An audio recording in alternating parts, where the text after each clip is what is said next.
Hope you all had a very wonderful Merry Christmas and that your stockings were stuffed with games, Turtle Beach products, and Cyberpunk dick pics. Yeah, thanks Turtle Beach for rewarding all the good boys and girls out there, and thanks CD Projekt Red. I'll never look at Keanu the same again. No, I'm not Chris Kringle, but I am your host, Chris Puckett, and I do have some presents for you if I can figure out this new Warzone map. But before we can get to that, we need to talk about how Cyberpunk landed on the naughty list. Okay, so here's what happened. Sony removed Cyberpunk 2077 from the PlayStation Store. Why? Just after 1 week of the game's highly anticipated launch, Sony pulled the game because players reported numerous issues on the last-gen consoles while playing. These issues included bugs, poor graphics, glitches, with one glitch having characters' penises bursting through their clothing and detaching. So be careful, guys. The game will not only knock your socks off, might knock your cocks off as well. And Mr. D for developer over there, yeah, you CD Projekt Red. I know you were excited to release the game with all that energy and hype building up to a massive climax release with a lot of disappointing foreplay and delays. But next time, keep it in your pants. Cyberpunk hasn't been the only game experiencing unique glitches. Yep, Call of Duty Cold War's new Season 1 released, and with it came some shiny new attack helicopters that have one small tiny glitch. That glitch? Well, players used an exploit to turn themselves invisible by self-reviving after crashing their helis. The result was hilariously frustrating. Check this out. I see enemies down below, so what I do is I get ready to kill myself. So what you want to do is you want to switch seat. And then as you're about to die, so right here, as you're about to die, switch to the gunner seat. And you see that little animation of me holding the gun. Once you do that, it's the indication that it worked. You self-res. As I said, I'm not sure. Maybe if there was a teammate nearby, he could res me. If you have a look up on the minimap right now, that I don't have an icon for myself. I have my FOV, but I have no actual icon. As you can see, I'm walking in here. He's definitely checking his angles. He sees... I'm not sure if I appear on the heartbeat. I don't know. He sees the other teammate. Right there. So, well, not my teammate. He sees the enemy. So, as you can tell, he has no idea I'm here. It really is absolutely disgusting. And I think even my teammate was a little confused. He was like walking around looking for me. I don't think he quite knew what was going on. It's absolutely broken. I shoot him a couple more times. He's a bit confused. And you can tell, like, right here, he has no idea what's going on. This guy had no idea, didn't see me. That guy didn't see me. You know, no one can see you. Absolutely, completely invisible. Fortunately, Call of Duty quickly removed the glitch and even returned XP tokens that they took away from players for the Season 1 update. The whole time, Activision must have been thinking, well, we took away their XP, gave them killer death helicopters. If we only gave them back a few tokens, maybe they'll muster up that fighting spirit again. Right, old chap? Stiff upper lip. Jolly old. I don't know why I just did a British accent for executives based out of a company in Santa Monica, California. The meeting probably sounded a lot more like this. Yo, bro, we took away their XP. Now they're like totally defenseless against the killer birds. They'd have a better chance of the 405 getting off at Sunset than taking a run on Ventura and extracting a Wilshire. Are you serious? Totally, Stuart. Microsoft Flight Simulator is back in the headlines. Yeah, that's right, Timmy. There's now more of you. The flight sim hit 2 million players. Which is pretty incredible. I mean, the game launched on August, hitting 1 million players in September and doubled its player base in just 3 months. And as of today, the game gets a winter update that adds real-time snow effects and adds VR support to the game, making it one of the most ultimate VR flying experiences. All I can say is, look out, Molly, we need to clear the living room again.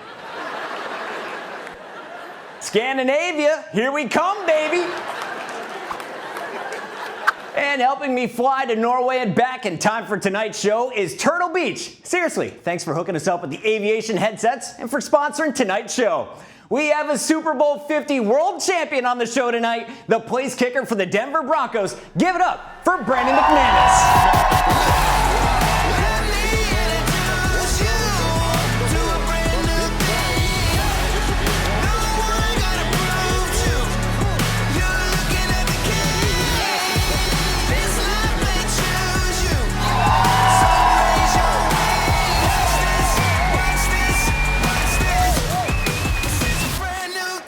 Thanks, Turtle Beach, for sponsoring this interview. And Brandon, so glad we could have you on the show tonight. Thanks for being here, man.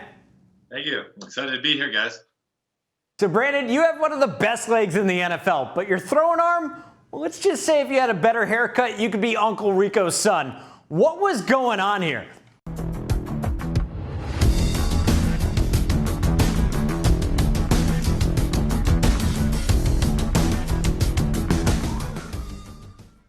No, it's just, having fun. It was, I believe it was 2 years ago or something. I was doing a fun partnership with a company called Shinesty, and just kind of build my brand, doing a bunch of fun, outrageous stuff. And with that, me acting like I'm a quarterback, throwing it around, missing it on purpose a couple times, like I think I'm good and stuff like that. So just having a ton of fun. I've dreamed about being in the NFL as a kid, and having this opportunity to do what I do now, and I want to have fun with it and enjoy myself at the same time.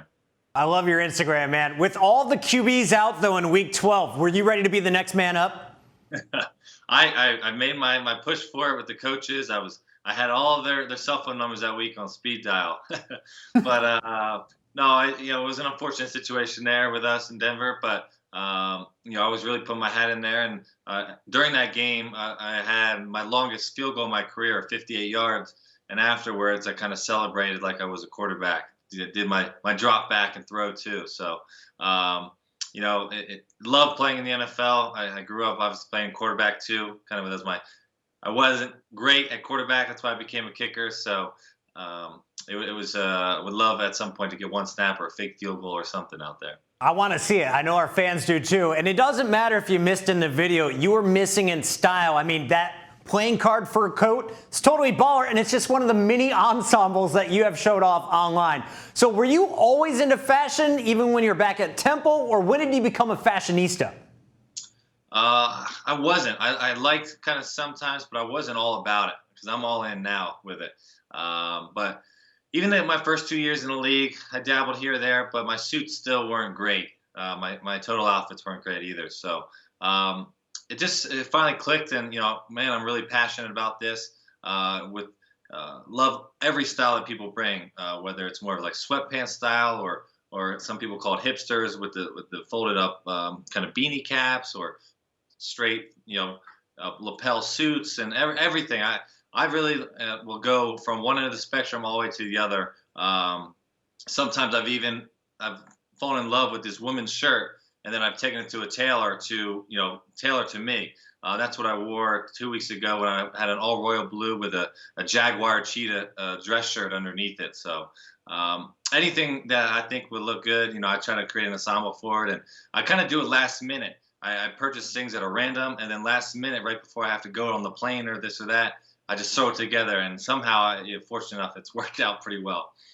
It's definitely been working out well. Now, we had Dion Dawkins on the show. He was talking about a snowflake rating, but we haven't seen him rate you yet. How would you describe your fashion style, and where do you get your inspiration? It's a shame that Dion Dawkins hasn't done me yet when we were college teammates, too. Come on, Dion.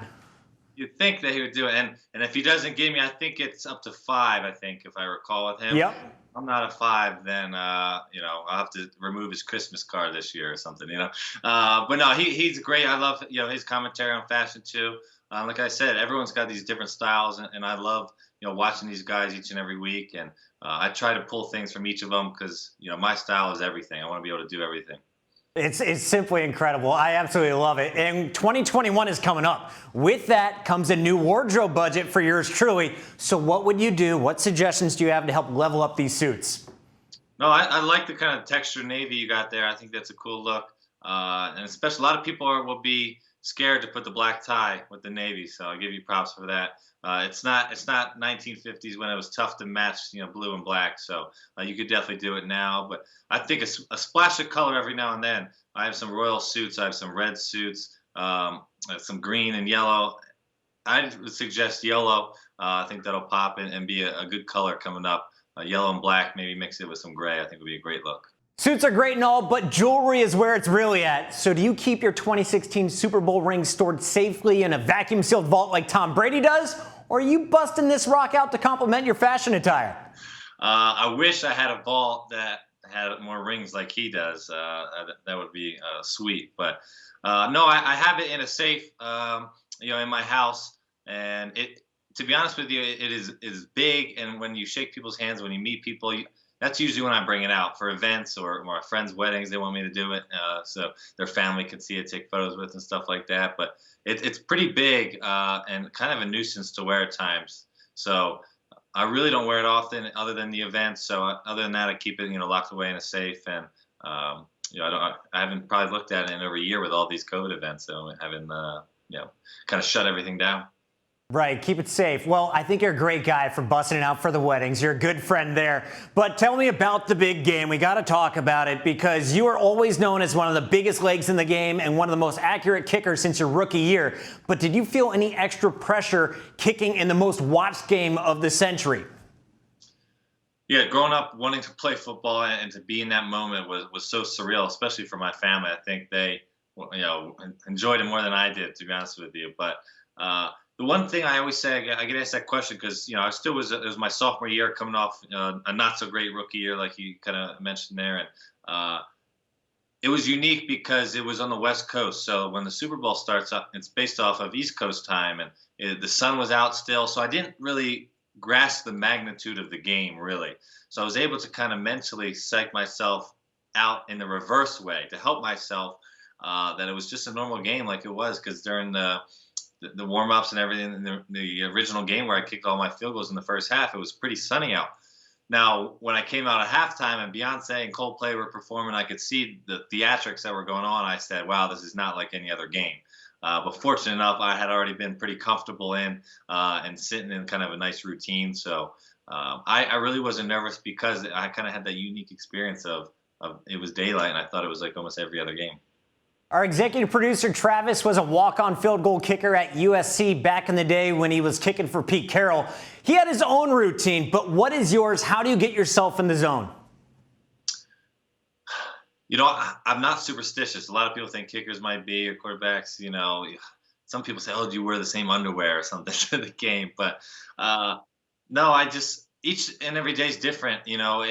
Kicking has a lot to do with skill, but it has a lot to do with mental reps and luck at times, because we're aiming for such a small part of the ball, and if we miss that part by even centimeters, we might miss a field goal by 5 yards. So at times there is a sense of luck in that, but each game I go into with the utmost confidence in myself, and I think that's key to have, especially at the kicking position, knowing that at any second the game could come down to you. Well, you've been a monster in 2020, and although the stadiums aren't as loud as they used to be, you still see a lot of the super fans from South Park showing up in Denver. So do you have a favorite animated cheerleader that's behind those goalposts? Yeah, I got a lot of shout outs that game, especially when they showed up. They've been there supporting us all season now, but the first game when they went up there, a lot of people were trying to tell me to don't hit Kenny or to take Kenny out. But no, it's such a cool thing that they're able to do that stuff like that throughout the country. Obviously, it's unfortunate that we haven't had fans this year, and being at games is one of the coolest memories I've had as a kid growing up. So hopefully we'll have fans back next year. But I've enjoyed seeing those South Park characters up there. We see a lot of people in New York City giving back during the holiday season and around the country, but you've been giving back all year round. So tell us about your foundation, Project McManus.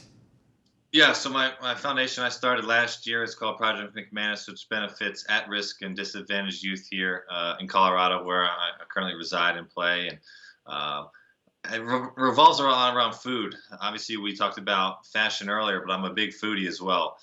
Each city we go to, away games, usually I'm able to go out and eat dinner. And a lot of the teammates always come with me, or they ask me for recommendations because I'm kind of the local food critic now too. And so my event last year, I did kind of kick it in the kitchen, where I brought some of my teammates to cook with us, and we raffled off or auctioned off opportunities to cook with the players as well. Wasn't able to do that this year with COVID, so I kind of want to continue to do something food revolving. And the last 3 weeks, we kind of came up with kind of an adopt a restaurant type deal, where my foundation and I have donated $5,000 of the first orders to restaurants nominated by the citizens here in Denver.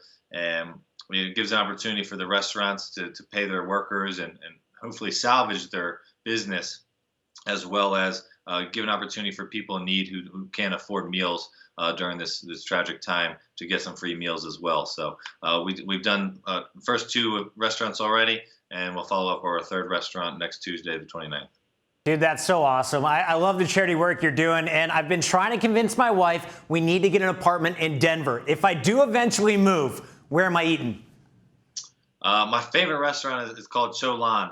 It's kind of, they say it's a Vietnamese-based restaurant, but it's more of just a total Asian infusion, and top to bottom, the menu is truly incredible. You know, there's some kaya toast that seems like it's dessert, but it's an appetizer, to the lamb chops, to these soup dumplings that they make that when you bite into them, it's just like having a whole cup of French onion soup.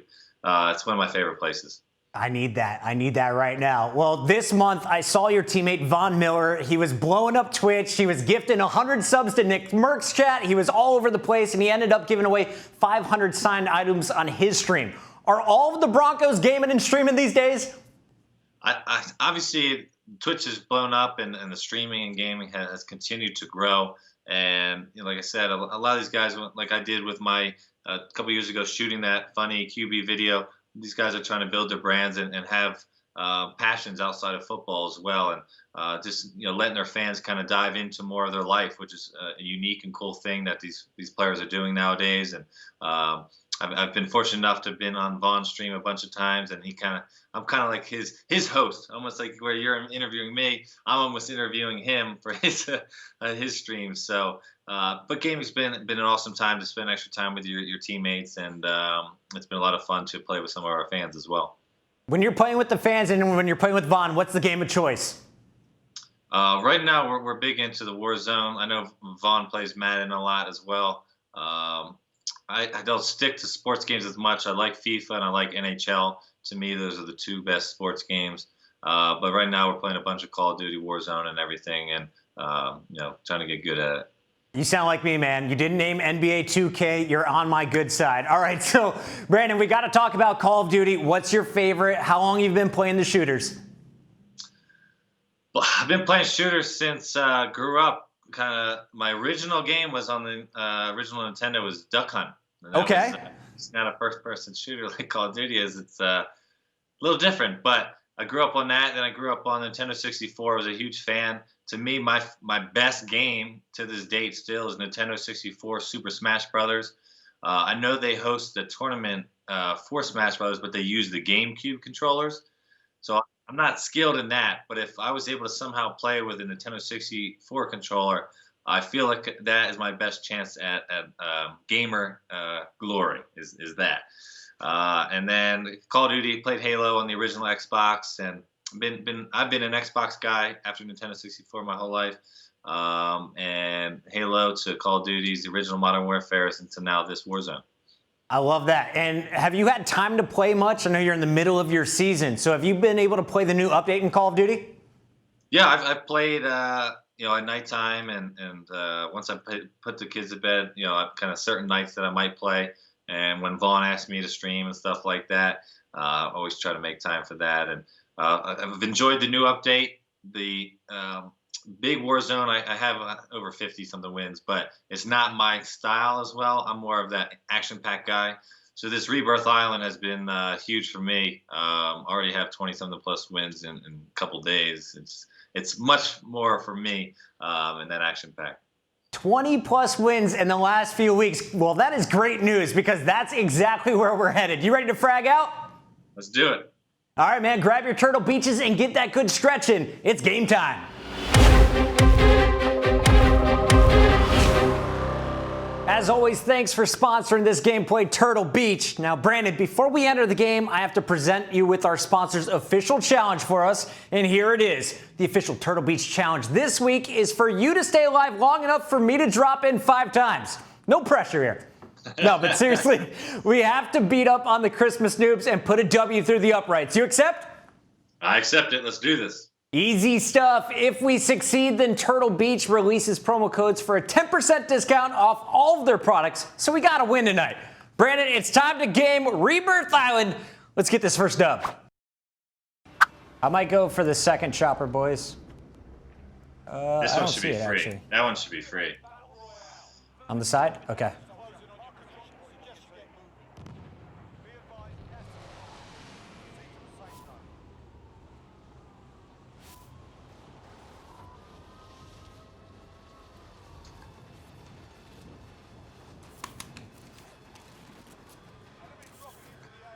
He beat me to it. I was gonna die. I got scared and went in the water.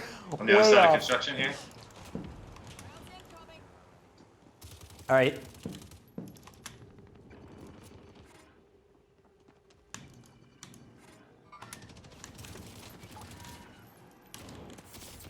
Oh no. A jump. Bad jump by me.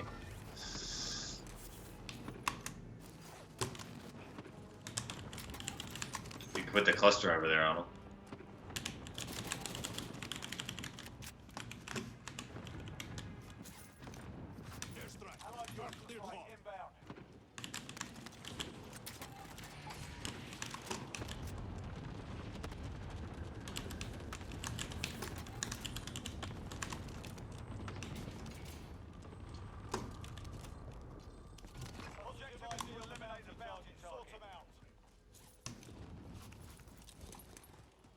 Two of them just dropped back above us as well.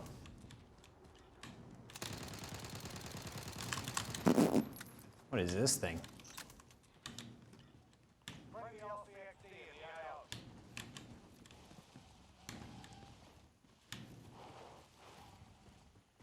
You guys staying low ground, or what are you thinking?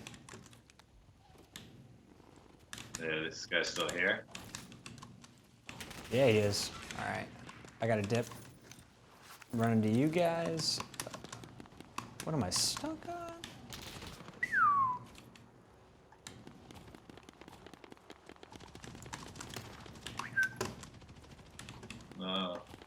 One underneath us to the right. We could probably catch him on the stairs. I don't know.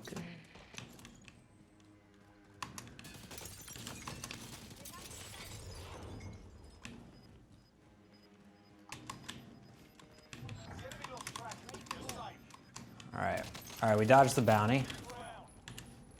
I got some. There's a guy in that last tent. Last tent?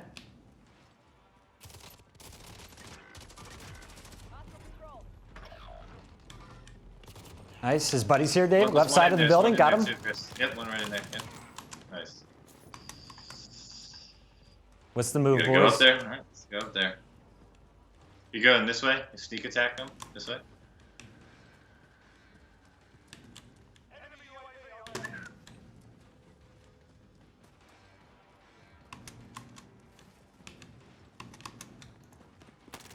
Lit, dead.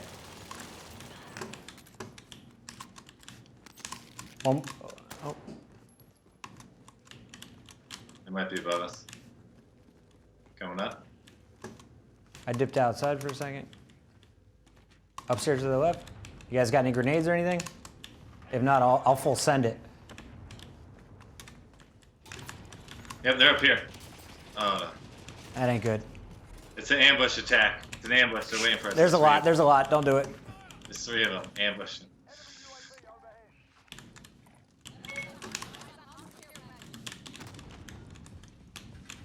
Can you mark that gun for me? Oh, yeah. Precision.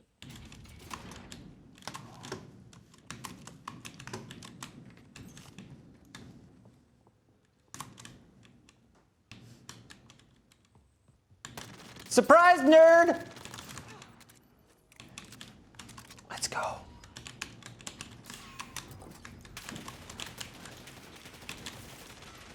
Oh, that wasn't smart.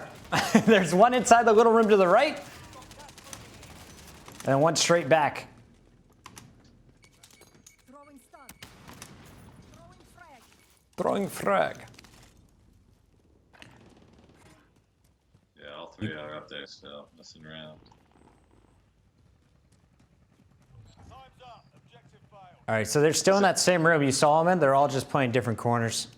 Yeah. I was thinking about just hopping back out to get my loadout since I haven't got it. I can meet Chris out there if he wants. I'm waiting on you guys. Nice.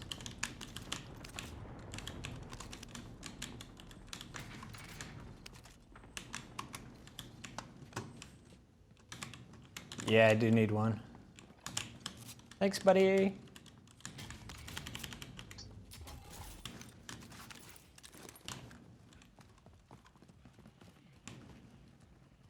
All right. Do we keep fighting these kids? I'm gonna make sure we secure this win for our team here. I like that.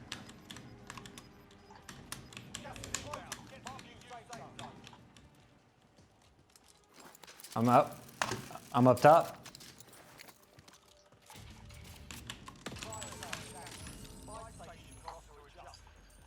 I would love a UAV right now. I got you. Listen, in a minute. Give me a second.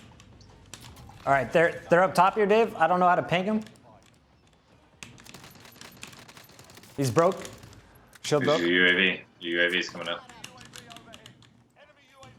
How do I throw it? Two here, I'm done. Oh, bad move. All right, they're at the water tower up top. Okay. Just take your time, just take your time. Because you're going to be fighting two there, Dave. He's pushing right side of the building, far side, and then one is sniping you from down mid. Nice shots. Good try. Brandon's out here securing the dub, though. We're good. Look at all Did you these take that toys. zip line up to the roof, Joe? Yeah, I wouldn't do it. Yep. Okay. Sorry. Like a bunch of nerds. Oh, that's not good.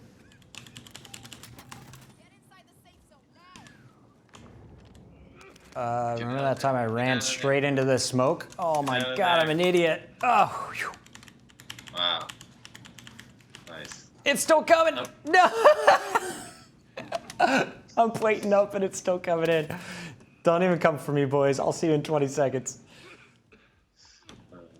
You're gonna have to survive for a minute here, Dave. Yep. Trying to wait and see where this 42 is seconds, a new record.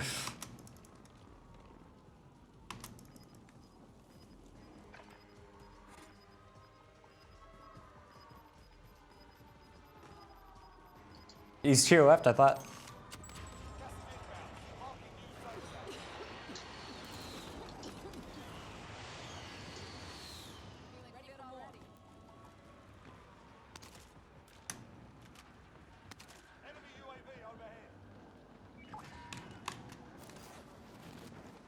Oh boy. That's right where they are, huh?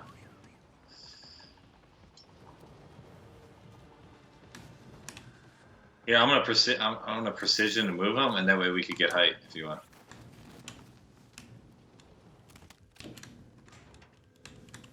Yep.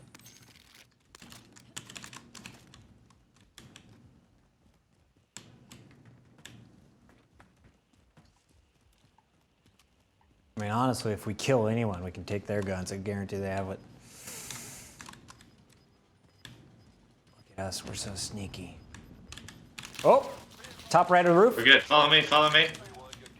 Airstrikes on them. We're underneath you, Brandon. Shit. How do you get on that wall and stay on that wall? There you go.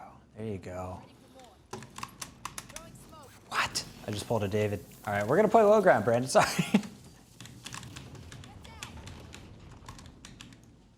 On the ground, he's chasing me, Dave. One more around the corner. I broke that guy's shield.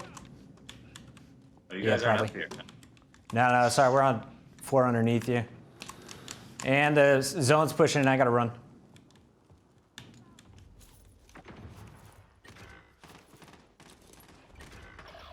All right, how much time, guys? How much time?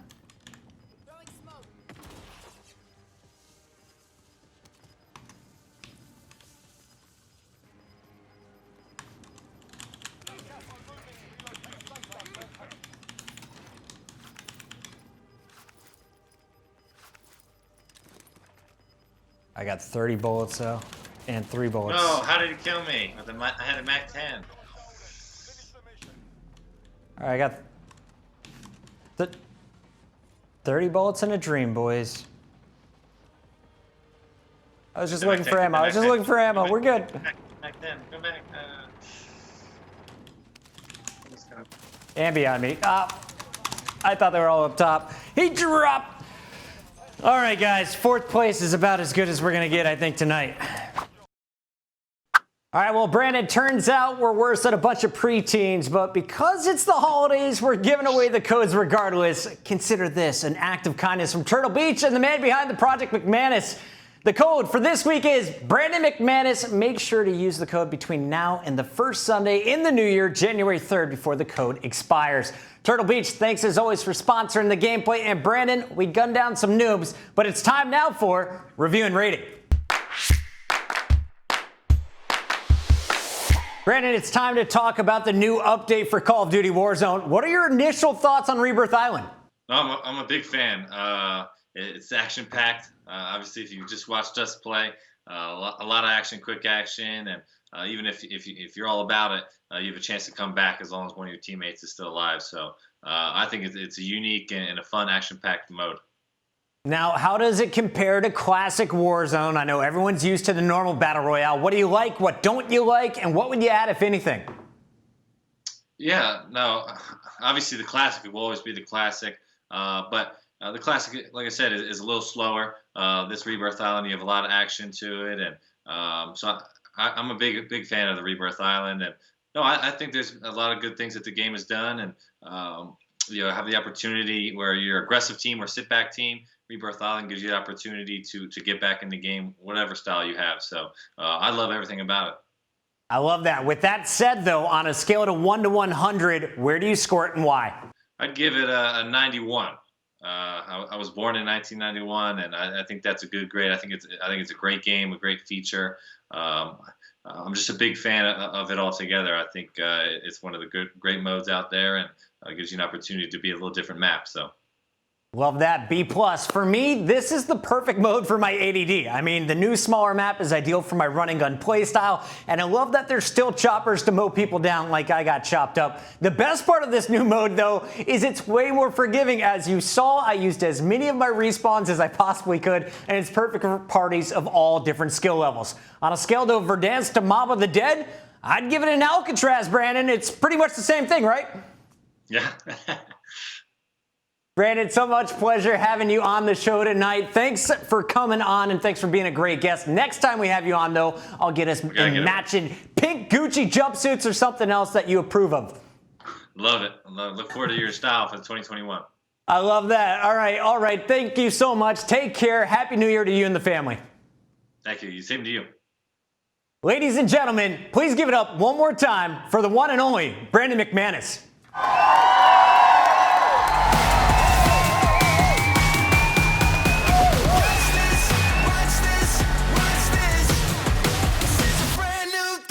Brandon McManus is scoring points and giving back in a big way. Check out his foundation, Project McManus, on Twitter @Project McManus, and you can catch Brandon on all of his socials. His Twitter and Instagram are both @TheKidMcManus. And of course, always check out his gameplay on his Twitch channel over at twitch.tv/BrandonMcManus8.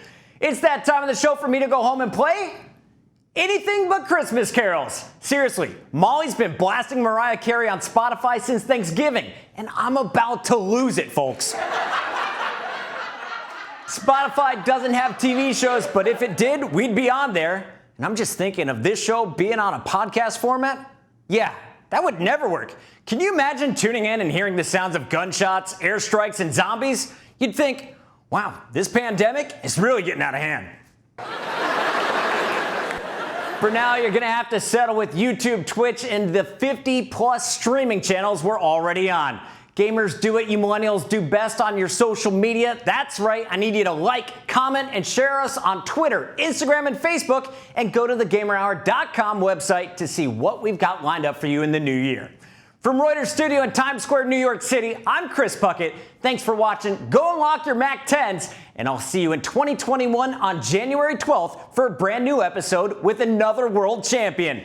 Until then, stay frosty out there. We'll catch you in the new year for a brand new season of The Gamer Hour.